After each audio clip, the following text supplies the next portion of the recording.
Hola,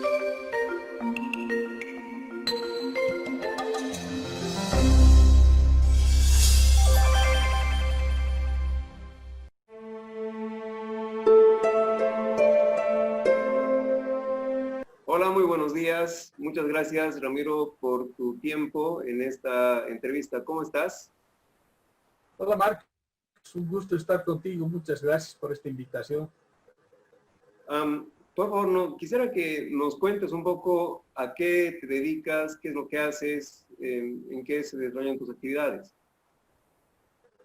Bueno, yo soy músico de profesión. Toda mi vida me he dedicado a la labor musical en distintos ámbitos. Soy, digamos, profesional de la dirección de orquesta, que he trabajado desde mis años mozos y, bueno, he estudiado en el conservatorio aquí desde que era muy niño, desde los 8 o 9 años.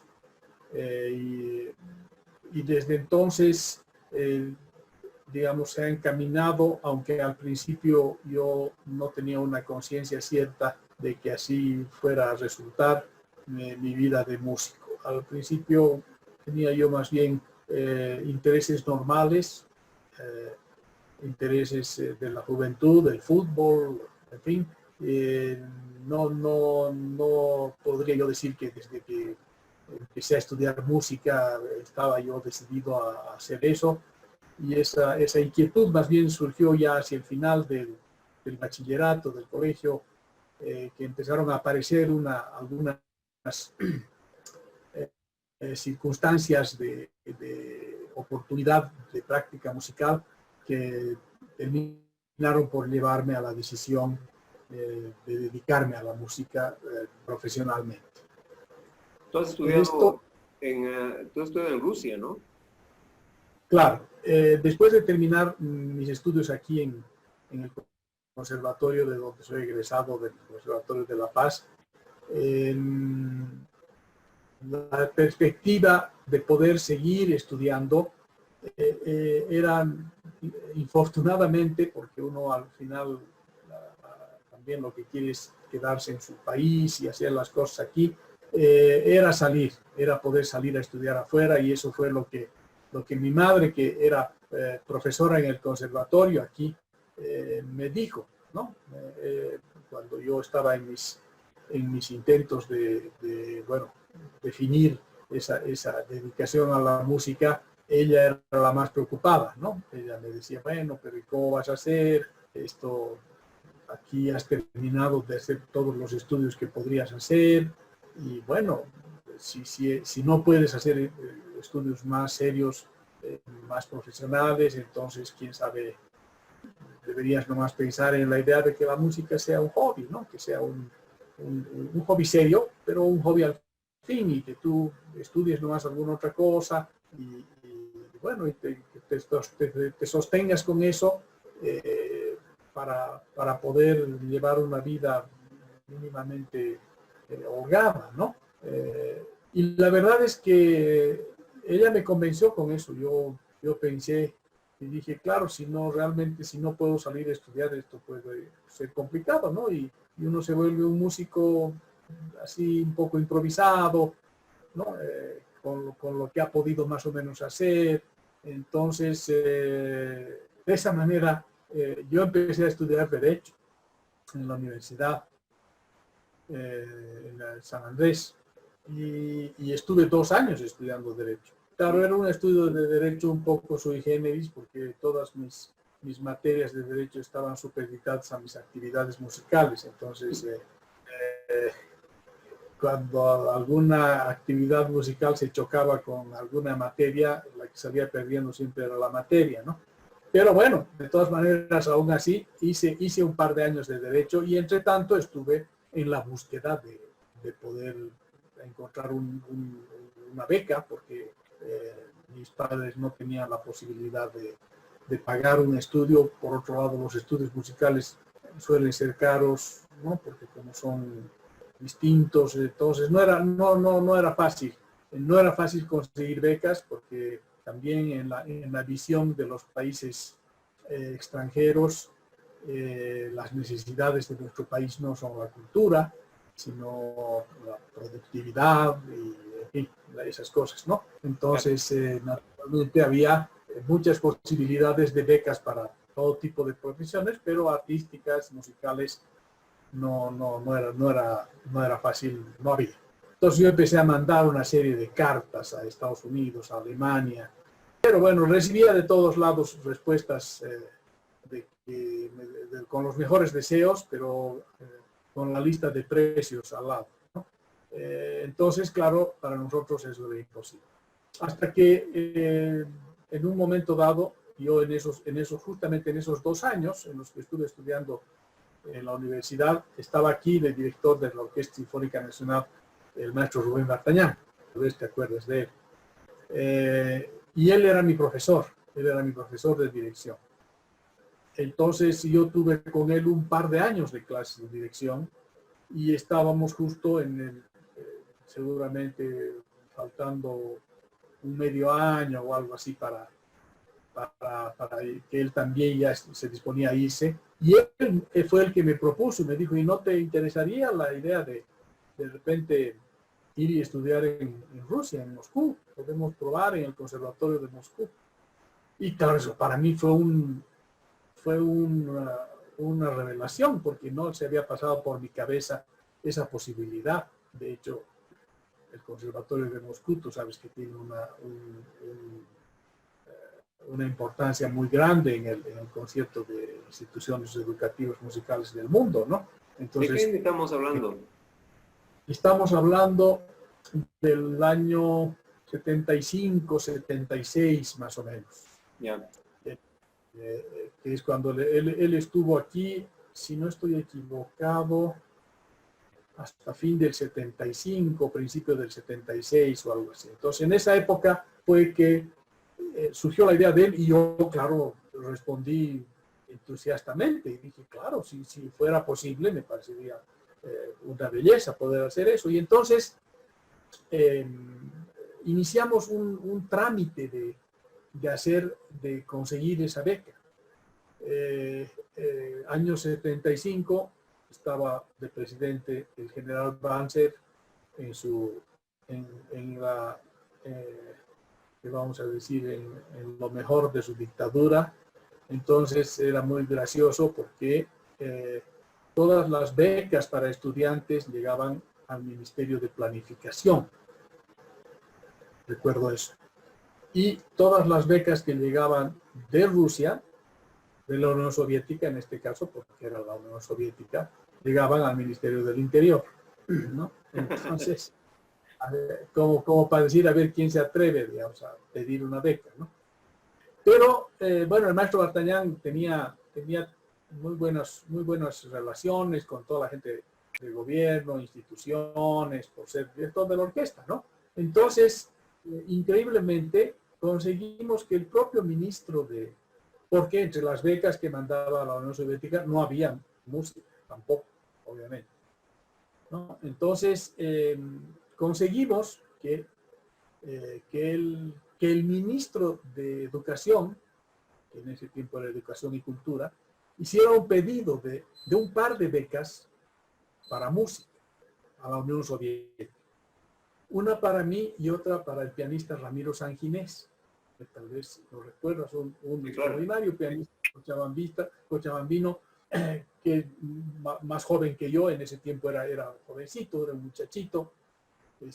Y entonces, bueno, se hizo ese pedido de becas para que pudiéramos ir a estudiar a Rusia. En el caso de él, no al conservatorio, sino a la Escuela Central de Música, que se llama, que es una especie de escuela para genios que hay en Rusia, en Moscú, ¿no? En varios lugares de Rusia, de la Unión Soviética de ese entonces, habían estas escuelas donde llevaban a los niños especialmente dotados, ¿no? Y les daban una educación que era paralelamente el colegio y, bueno, la música, ¿no? Entonces, bueno, fue así. Entre tanto, yo seguía estudiando en la universidad, seguía con mis actividades aquí, en ese tiempo cantaba en la Sociedad Coral Boliviana y hacíamos empecé también ya con Coral Nova, hacíamos con Julio Barragán, las actividades. Entonces estaba metido en todo eso mientras esperaba que algo surgiera. Finalmente, después de un tiempo, llegó la respuesta de que, bueno, de que estaba otorgada la beca. Infortunadamente para Ramiro Sanginés no funcionó porque dijeron que, bueno, él era muy joven y que no estaba prevista que extranjeros pudieran entrar en la escuela central para niños en realidad, ¿no? Así que lamentablemente él no pudo ir, pero él, bueno, rápidamente también buscó, consiguió y se fue a Polonia.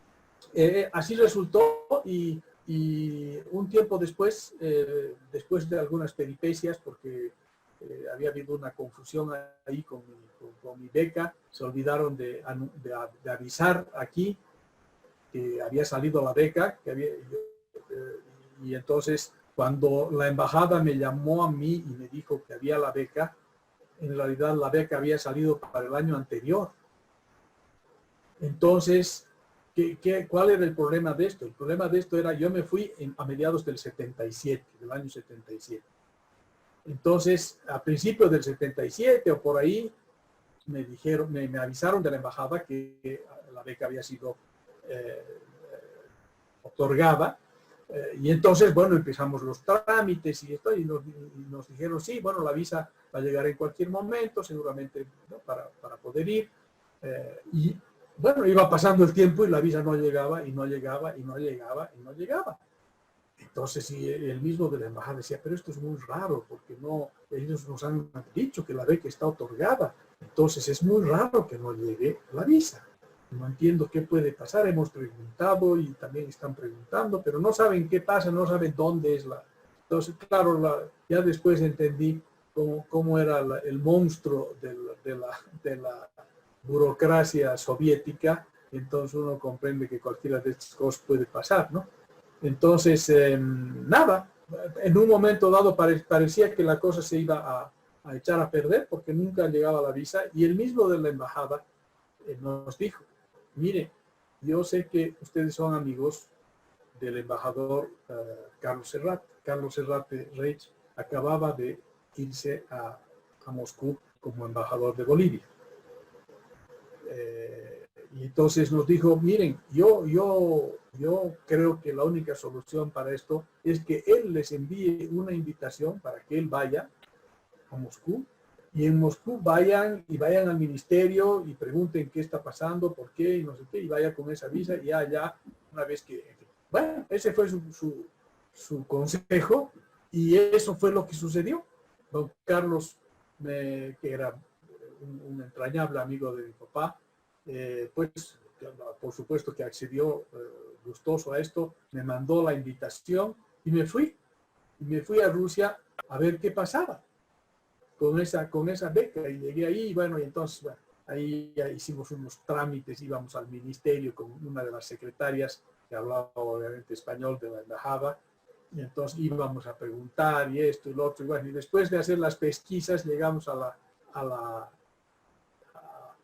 la comprobación de que la beca había sido enviada para el año anterior.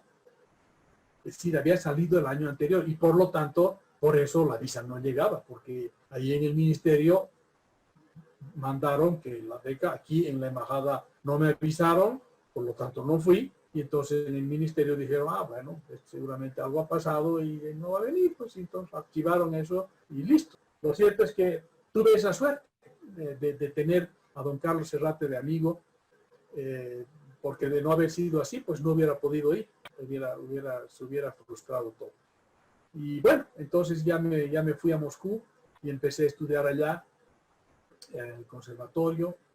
El maestro Bartañán estaba ya de retorno allá, entonces también fue de gran ayuda, sobre todo al principio, para prepararme para los exámenes, los primeros exámenes que había que hacer. Entonces, en fin, de esa manera ya me fui encaminando. ¿Qué tal fue el aprendizaje del idioma ya? Bueno, esa era una de las barreras más complicadas. Una vez que decidimos que pediría la beca, yo aquí empecé a estudiar ruso con la esposa de Rubén Bartañán, que era una Tatiana Davidians, que era una persona que estaba dedicada a cuestiones de literatura. Incluso hizo varias traducciones de literatura boliviana al ruso, estaba en esa esfera. Entonces ella me dio, no recuerdo ya, unos 2, 3 meses de clase seguramente antes de que ellos se fueran, ¿no? Y bueno, yo tenía la sensación de que, bueno, algo sabía de ruso. Y bueno, hasta que llegué ahí y no entendía ni lo que me saludaban. Era tremendo, ¿no? Un idioma obviamente muy difícil, muy lejano a lo nuestro. Así que con relación al idioma, yo diría que prácticamente todo el primer año estuve en ese proceso de ir aprendiendo. Como que tengo el recuerdo de que ya en el segundo año, mi primera impresión del primer examen que tuve fue esa, de decir, mira, ya entiendo, ya puedo entender lo que dicen, lo que, en fin, ¿no? Que durante el primer año fue muy complicado, fue muy difícil. Afortunadamente los exámenes eran mayormente orales. Entonces, bueno, se podía manipular la situación para que me trataran de hacerme entender. Claro. Por otro lado, al haber terminado yo también el conservatorio aquí, ya, digamos, tenía una formación, sobre todo en materia teórica, de modo que al estar empezando el conservatorio allá, muchas de las cosas que se estudiaban de alguna manera eran conocidas para mí. Por lo tanto, eso también ayudó al hecho de que, porque al principio era imposible leer un libro, era imposible para entender, y claro, a ratos llegaba la desesperación y yo decía, bueno, tal vez no estoy haciendo todo lo que tengo que hacer, a ver, me voy a poner a traducir el libro pero no, pues no es así, ¿no? Porque si así fuera, tú te compras tu diccionario de chino y ya sabes chino y no es así, ¿no? O sea, los idiomas no son así, ¿no? El diccionario funciona para el que conoce el idioma, ¿no? Entonces, ese primer año en realidad fue complicado. Las clases de dirección eran menos complicadas porque eso es más una cosa práctica, y ese primer año yo tuve de profesor a un viejo director ruso muy respetado allá, que era un director que trabajaba ya muchos años, viejito ya, pero seguía trabajando, seguía dirigiendo, era director en el Teatro Bolshoi. ¿Cómo se llamaba? Boris Haikin. Y él fue quien me tomó el examen de ingreso. Cuando ya se inició toda la cosa, entonces lo designaron a él para que me tomara el examen de ingreso. Y a ese examen fui con la secretaria de la embajada, porque era mi traductora, y yo obviamente no entendía nada. Y ya preparando, entonces cuando Vartañán se enteró que él era el que me iba a tomar el examen, entonces él me dijo, mira, si tú puedes entrar a su clase, sería una maravilla. Porque él es un hombre sabio, pero es un hombre también que ya no está tanto de viaje, ya está más establecido aquí, ya es mayor, entonces su actividad está en el Bolshoi y, digamos, su condición de profesor es más constante, está más ahí, ¿no? Entonces sería una belleza que puedas entrar con él. Entonces tú dile a la secretaria que si ella nota que después de tu examen él ha quedado contento, parece que está conforme y no sé qué, entonces que le diga que a ti te gustaría entrar a su clase. Así que fui al examen, hice la dirección, me acuerdo de la quinta de Schubert, que yo había dirigido poco antes aquí en un concierto con la orquesta de cámara municipal.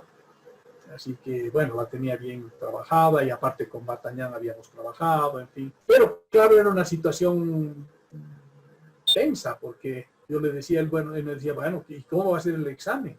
No, bueno, ahí vas a dirigir la obra, en fin. Después te van a hacer preguntas, pero ¿y qué me van a preguntar? Bueno, eso ya te pueden preguntar de todo, sobre la obra, sobre esto, sobre lo otro. Entonces, eso era un poco tenso, ¿no? Afortunadamente creo que la dirección salió bien, me hizo algunas preguntas que afortunadamente pude responder, con relación a la partitura y algunas otras cosas. Entonces, yo ya le había dicho a la secretaria que si veía eso, que me ayudase para tratar de entrar en su clase. Pero bueno, hicimos el examen y al parecer sí le gustó, le pareció bien. Y él mismo me dijo, entonces, me dijo a mí, bueno, en realidad a ella, porque a mí me hablaba y yo no entendía mayormente nada, ¿no? Pero bueno, le dijo a ella que avisara que él quería que vaya a su clase.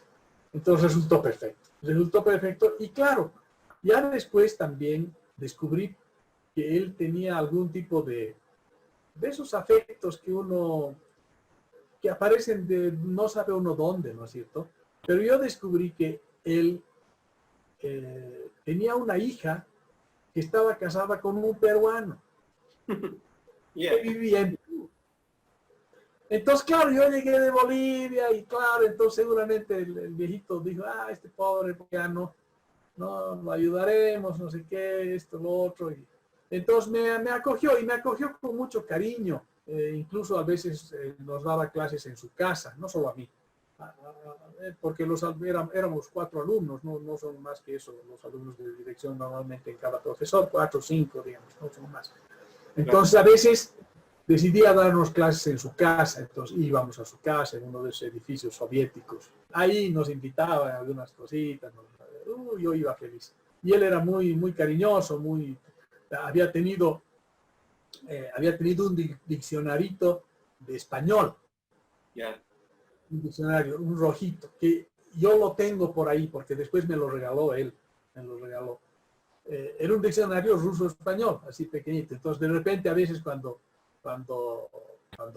quería decirme algo en las clases, ¿no? Entonces abría su diccionario, entonces buscaba la palabra así, entonces mezclaba un poco con italiano, que claro, como músico conocía más o menos, no sé qué, y así me daba las instrucciones, era muy gracioso. Y parece que yo, en él, por ejemplo, recuerdo ahora que te estoy contando, me viene a la memoria, recuerdo una vez que estaba yo dirigiendo y parece que tenía yo la tendencia a dirigir mucho con la boca abierta, permaneciendo con la boca abierta, tal vez por mi práctica constante de dirigir coro, que cuando estás dirigiendo coro, estás vocalizando las cosas que dicen, entonces probablemente entonces eso no me gustaba y recuerdo verlo así, abriendo el diccionario, no sé cuántos, y buscando la palabra, y entonces me dijo, boca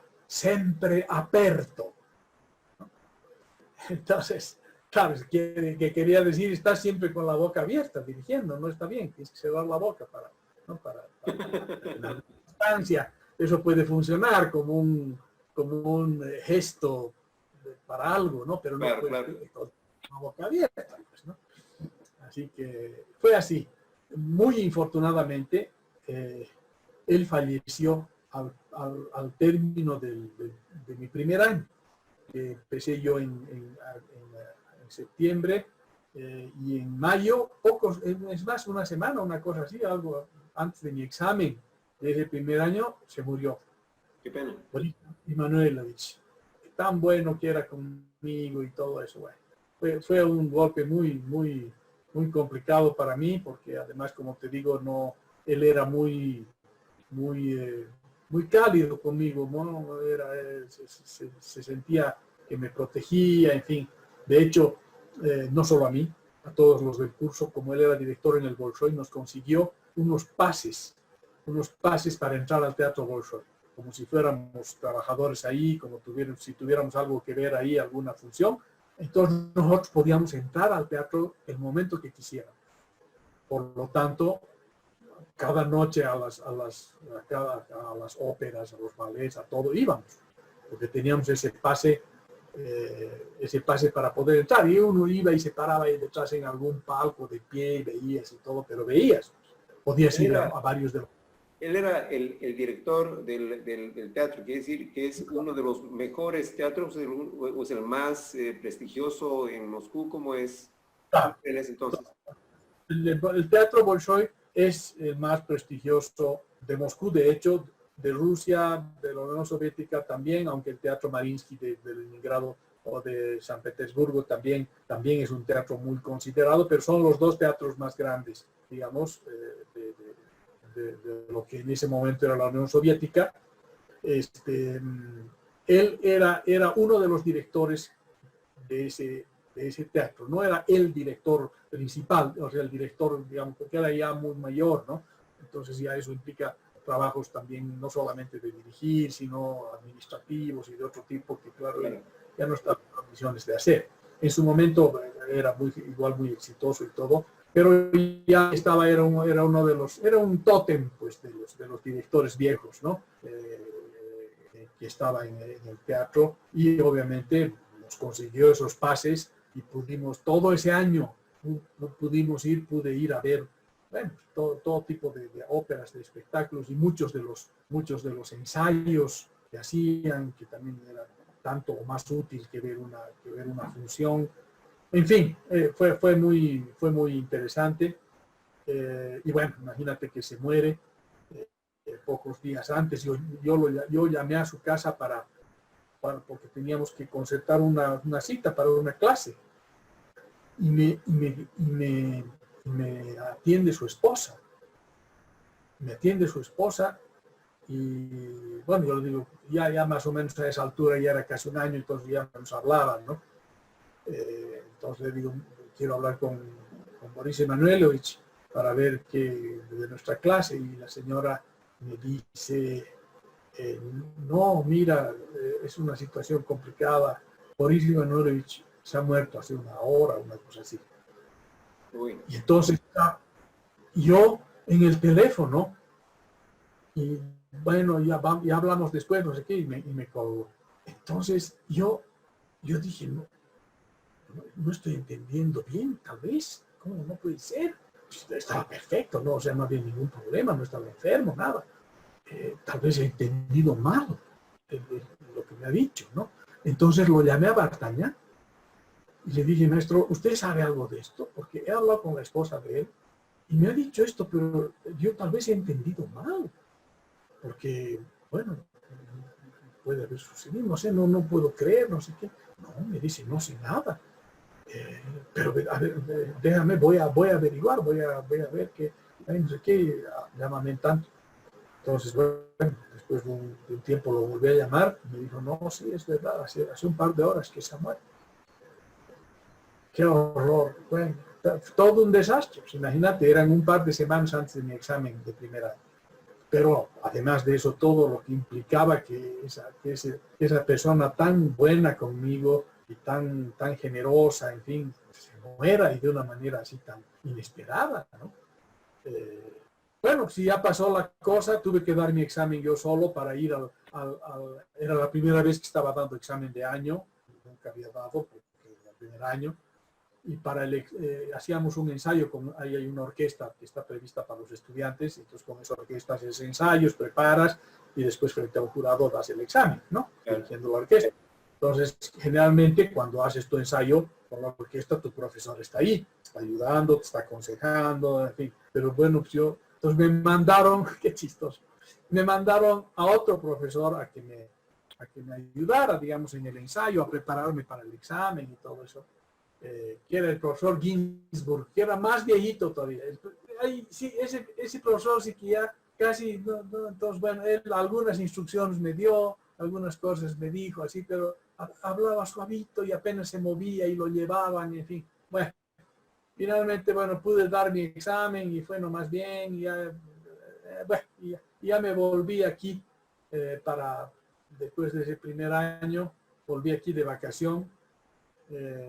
Afortunadamente había una posibilidad de que con pocos dólares podías conseguir muchos rublos en el mercado negro.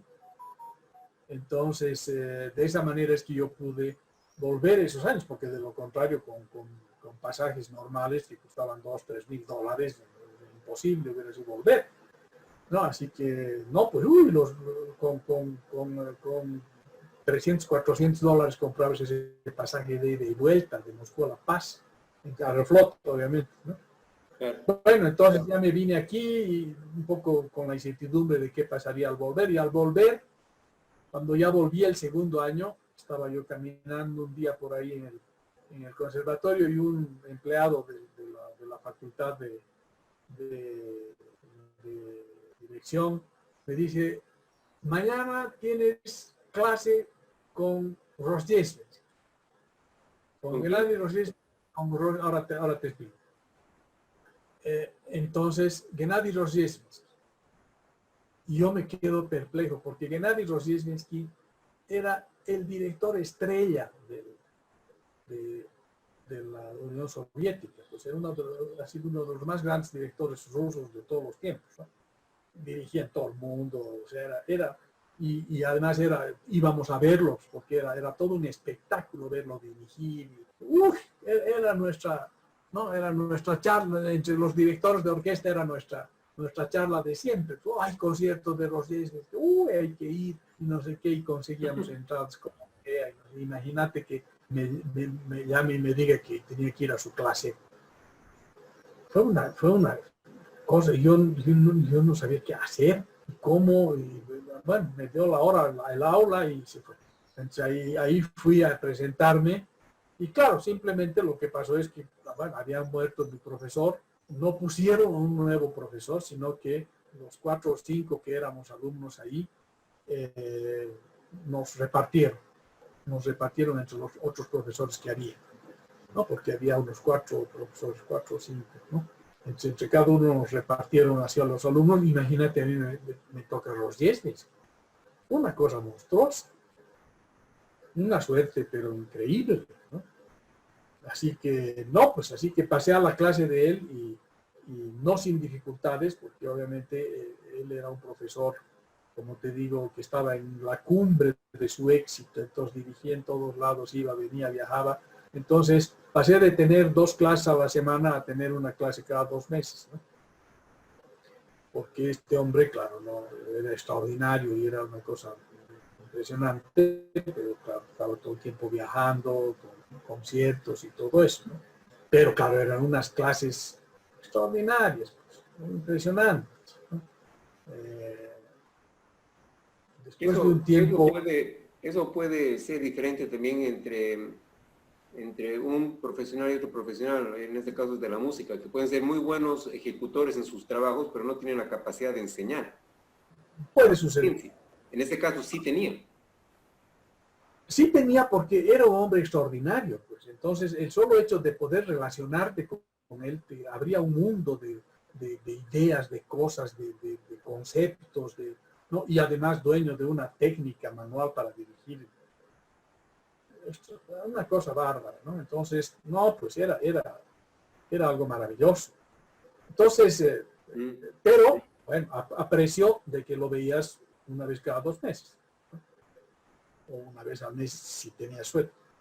De hecho, además, tenías que estar preparando tus obras que ya habías concertado con él, cómo hacer, qué obras ibas a estar haciendo, y entonces hacíamos ensayos con las pianistas, porque las clases se hacen con piano, con 2 pianos. Entonces tú ensayas con las pianistas, preparas, tienes todo preparado, porque era así, estabas ahí y de repente te llegaba un mensaje como especie de ayudante que tenía él, uno de los estudiantes avanzados, decía, clase mañana, o clase el miércoles, ¿no? Y así, y entonces si no estabas preparados, estabas muertos. Entonces había que estar nosotros, nosotros seguíamos haciendo esas clases, había también un asistente. Después de un año, debió ser, o tal vez un poco más, yo empecé a tener mis nervios, mis dudas, y dije, este es un gran director y todo, pero caramba, ¿no será que de repente estoy un poco perdiendo mi tiempo? Porque claro, no tengo clases así normales, digamos, ¿no? Cada semana, los otros tenían incluso hasta 2 veces a la semana. Entonces, a Bartañán otra vez, yo le fui a comentar eso y le dije, estoy preocupado porque además llega, hace la clase, y su clase era todo un espectáculo porque era él. Entonces la clase estaba llena de gente, de otros que iban a mirar además la clase. Entonces tenías que encima hacer la clase con esa presión de público prácticamente mirando la clase, en fin. Entonces, por eso me empecé un poco a poner nervioso. Y le comenté eso a D'Artagnan, pues, y le dije, mira, ¿qué hago, maestro? Porque tengo la sensación a veces de que tal vez yo necesito que alguien esté conmigo, así, en un plan un poco más firme, más... Entonces él me dijo, a ver, lo que hay que hacer es lo siguiente. Tú tienes derecho de ir a todas en el conservatorio, tienes derecho de entrar a cualquier clase que quieras. Simplemente pides permiso al profesor y vas y te sientas ahí a la vez. En cualquier clase, quieres ir a ver una clase de violín, pides permiso al profesor, el profesor te sientes ahí, tú te sientes y escuchas las clases. O sea que yo te aconsejo lo siguiente, anda a ver a los otros profesores de dirección.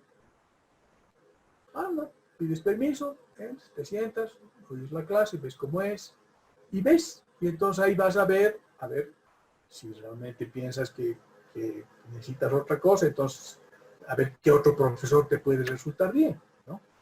Anda y conócelos. Entonces hice eso.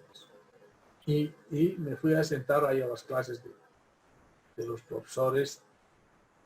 Y claro, la diferencia era monstruosa.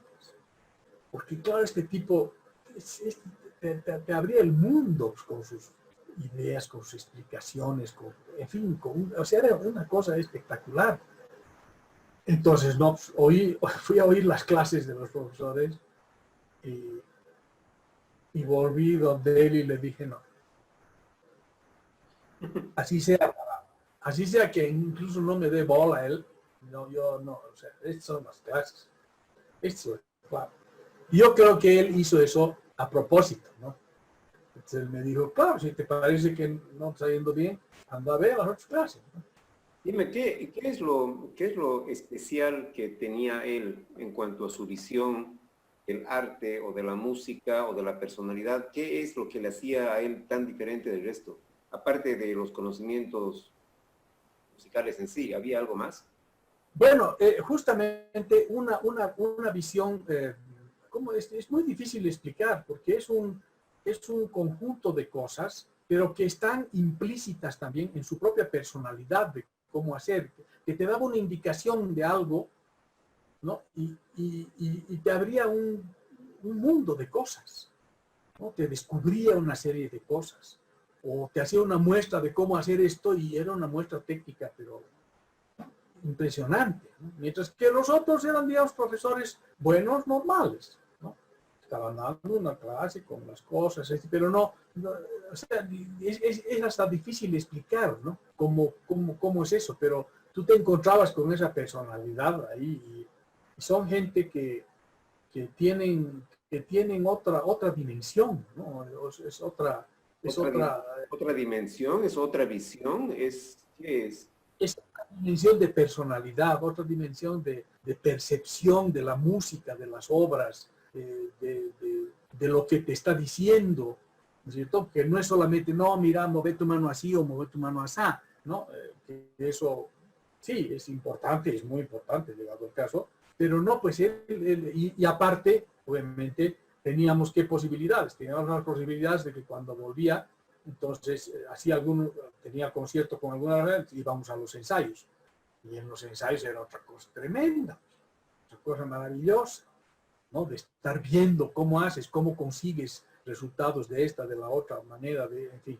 Entonces, yo al final, claro, volví y le dije, no, me quedo donde estoy.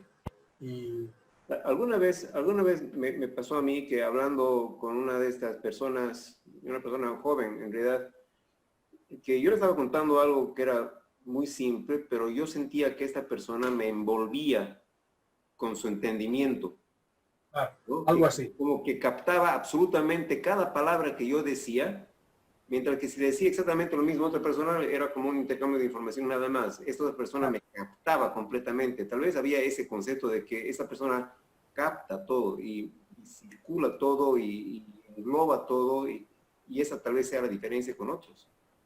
Es posible, y además la facilidad con la que les sale a esta clase de gentes las cosas, ¿no?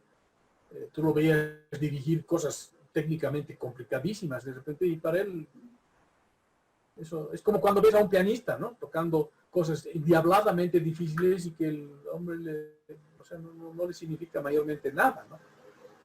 Pero bueno, no, como te digo, no solamente eso, porque claro, eso ya de por sí es una cosa, es impresionante, pero había todo lo que circundaba a su conocimiento y a su técnica, ¿no?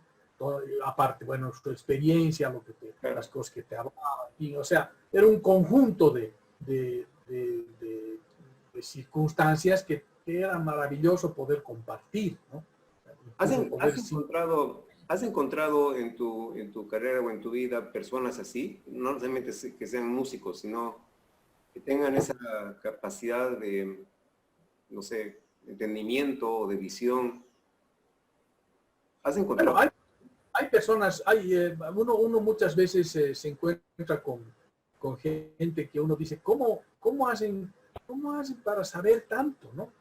Pero no es solo saber tanto una cosa de saber enciclopédicamente, ¿no? Sino de ser capaz de unir eso en conocimiento más amplio. No sé, el otro profesor que tuve aquí yo, don Gustavo Navarro, ¿no? Y tú dices, este señor aquí en Bolivia, nadie le tira pelota, no sé qué, y es un hombre de esa dimensión, ¿no? Con él, todo lo que saben, todo lo que, ¿no? En muchos sentidos, sentía eso siempre, a menudo con mi padre, ¿no? Que era un hombre igual, que sabía las cosas más insólitas, ¿no?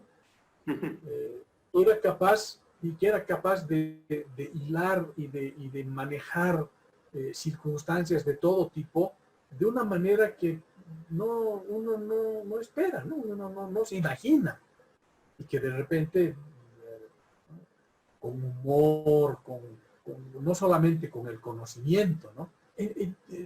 Muchas veces he pensado que había una cierta, para mí, una cierta relación de personalidad entre mi padre y mi profesor, porque tenían así también ese mismo medio tipo de humor, de no ser acartonados, ¿no? De que los conocimientos no te conviertan en una momia, ¿no? ¿Cuántos años estuviste en Rusia? ¿Cómo fue? Ahí fue tu licenciatura y después hiciste tu maestría, doctorado? ¿Cómo fue? Yo estuve ahí desde el 77 hasta el 82, 5 años, al final de los cuales recibí un título de máster en artes, que se llama. Era un máster era como un grado más que licenciatura, digamos, ¿no? ¿Una maestría, algo así? Sí. En máster en artes con especialidad en dirección de orquesta y de ópera, ¿no? Yeah. Después hice un curso posterior a eso, que allá se llama la aspirantura, y que es el curso que haces, ¿no? El curso máximo que da el conservatorio, y que, bueno, en muchos lugares, algunos hacen aparejar eso con un doctorado, pero yo no sé si es propiamente un doctorado, tal vez no lo es, en fin, no sé. Todo eso ya, todas esas fases ya después del primer año ya las hice con los Yesmins, ¿no? Entonces fueron en realidad prácticamente 6 años que estuve trabajando conmigo, ¿no? Y a medida que pasó el tiempo también, al principio yo era, probablemente yo dejaba una sensación extraña seguramente porque era muy joven, en el sentido de que ya aquí me había pasado un poco con Bartañán, que Bartañán medio que después ya él mismo me contó y me dijo que le parecía que yo era muy joven y que no sabía bien si realmente me iba a encaminar, en fin. Entonces en las clases, es curioso porque en las clases habíamos varios aquí al principio en un taller de dirección que hizo él, y éramos como 15, 16, algo así. Entonces, bueno, yo estaba ahí, era uno más, pero después hizo una selección y dijo, bueno, somos muchos, 16, no se puede hacer la clase, entonces me voy a quedar con 5. Y bueno, vamos a hacer un examen y de ahí voy a hacer. Y, no sé qué.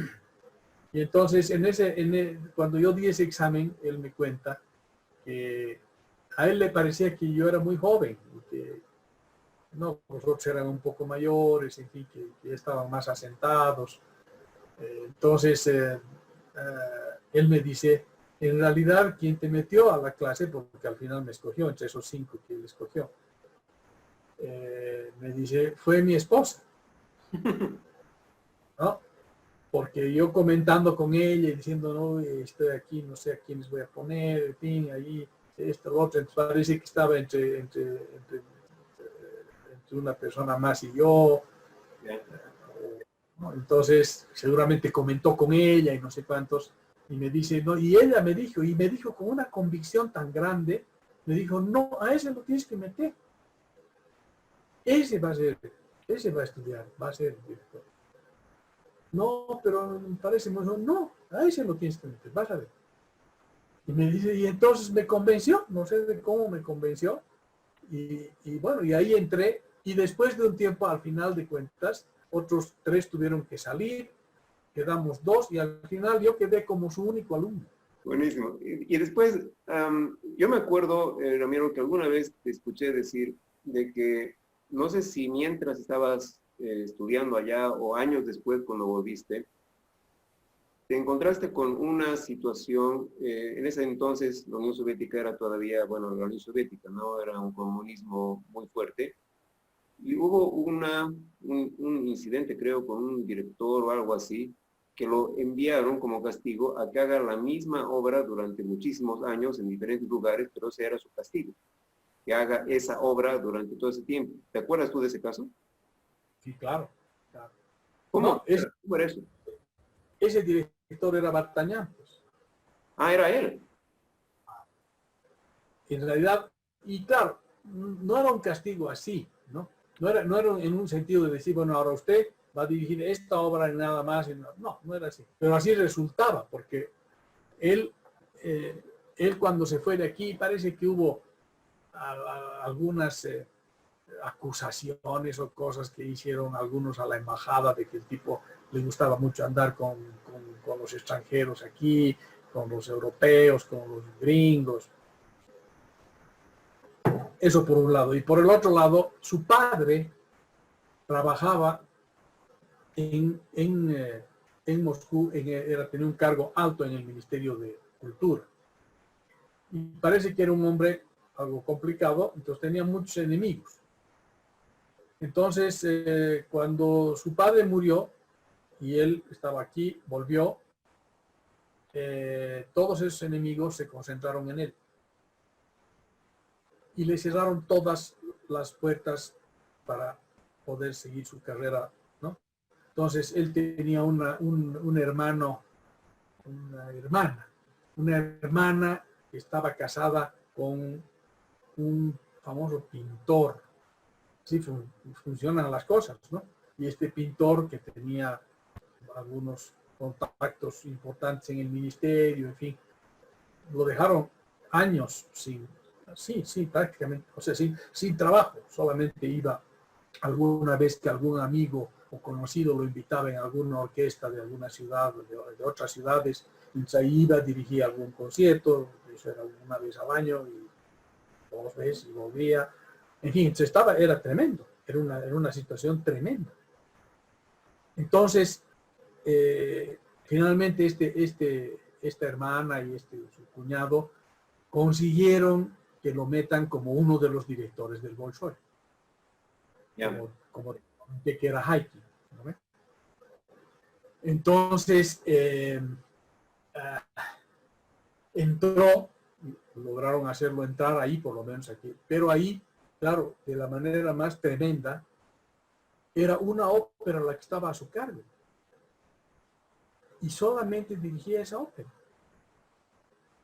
Después tu carrera aquí en Bolivia, ¿estuviste cuántos años en la orquesta?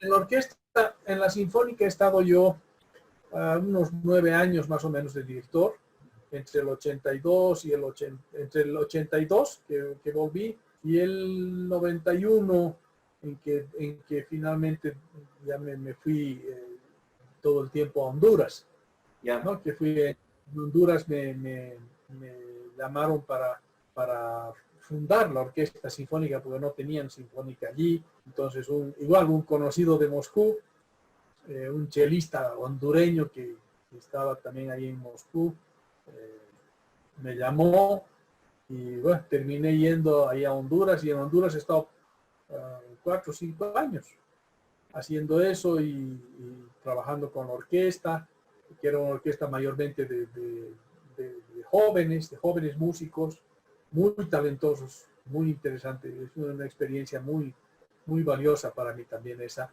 y muy especial, ¿no? El hecho de fundar una orquesta en otro país fue un momento muy especial.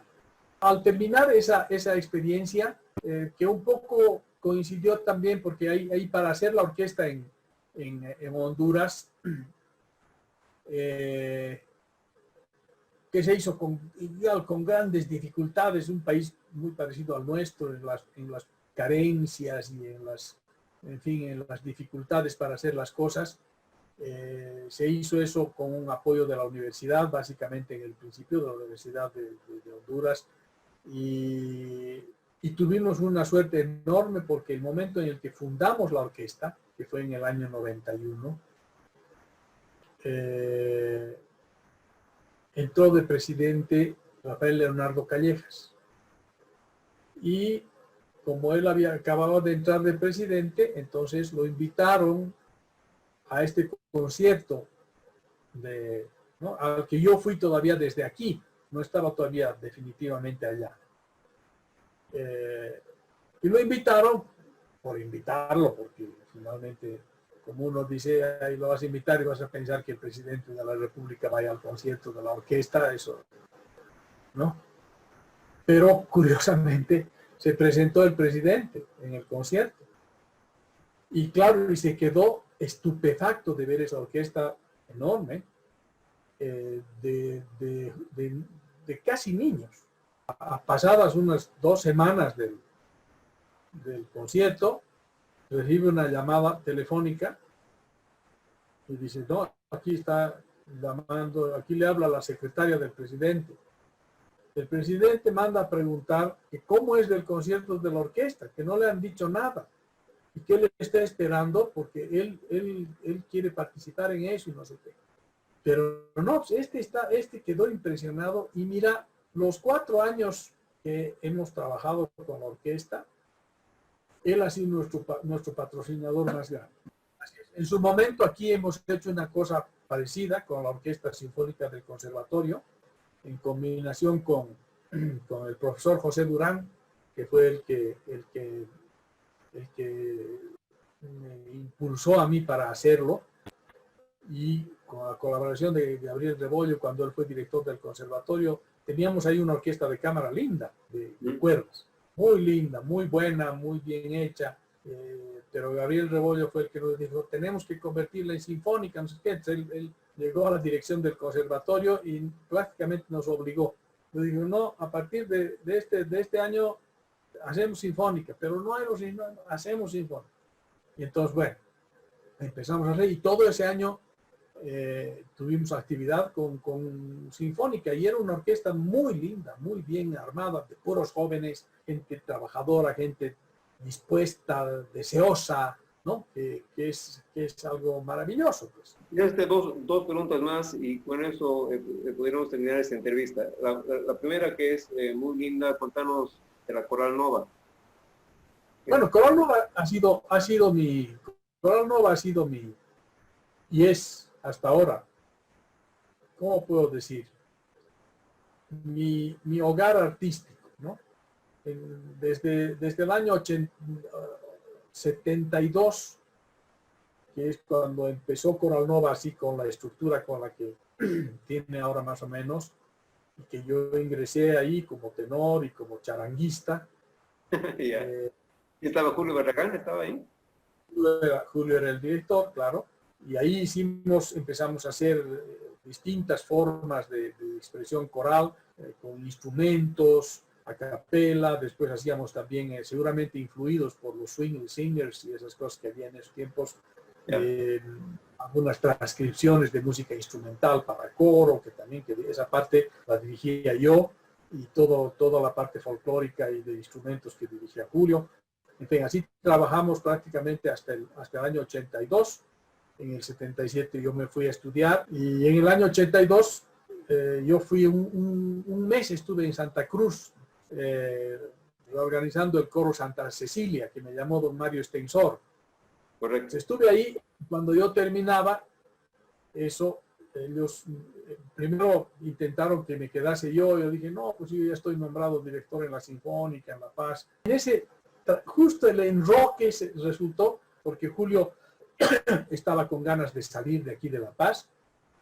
Ahí en una charla telefónica me dijo, sí, ya está bien, me voy, porque ya necesito cambiar esto aquí, no está bien, no sé qué. Bueno.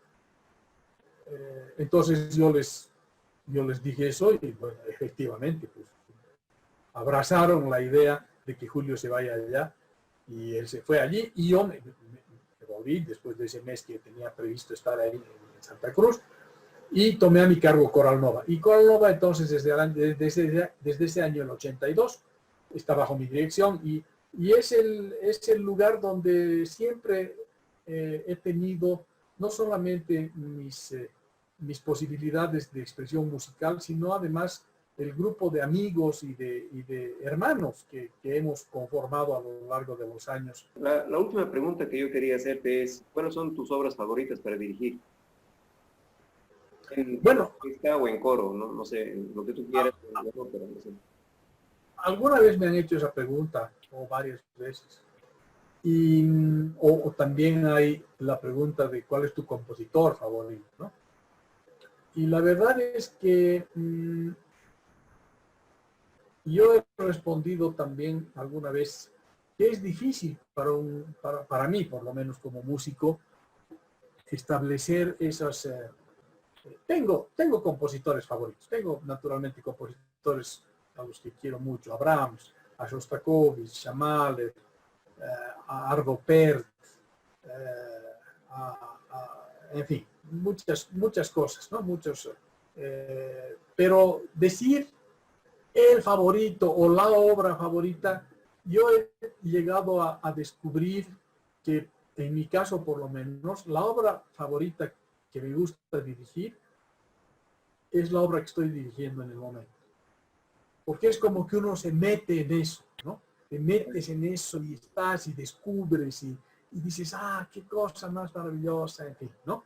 Ahora, dentro de eso, probablemente puedes sentir un mayor placer con algún, no sé, si estás haciendo algo de Brahms que te gusta tanto, entonces decir, no, realmente, pero decir solo eso, no podría.